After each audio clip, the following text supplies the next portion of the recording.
Kaya pala nawala na ang mga endorsements, for sale na ang mansion, cars at fast food franchise. Daniel Padilla, goodbye na sa Pilipinas, sa US na gustong tumira.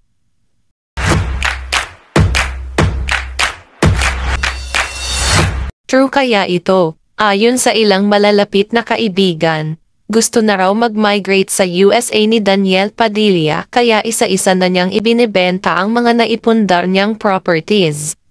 Naibenta na ang kanyang sports car ng 6.3 million pesos at ang mansion nila sa Quezon City ay ibinibenta na rin ng 50 million pesos. Nawala na din ang mga endorsement ni Daniel Padilla. Ngayon, balitang ibinibenta na rin ni Daniel ang franchise niya ng KFC sa Tacloban ng 50 million pesos kasama ang building at mga gamit ng fast food. Balak daw ni Daniel Padilla na sa Amerika subukan ang pakikipagsapalaran upang magkaroon ng bagong career tulad ng ginawa ni Gabby Concepcion nang maghiwalay sila ni Sharon Cuneta.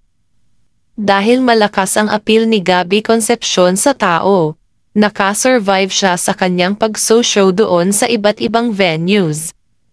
Maraming Pinoy fans ang patuloy na sumuporta kay Gabby Concepcion kaya hindi ito tuluyang nawala ng career. Ganito rin ang pwedeng gawin at maging option ni Daniel Padilla sakaling ituloy pa rin niya ang planong pagmamigrate sa USA. Balak din daw ni Daniel Padilla na sa Amerika na manirahan ang kanyang pamilya.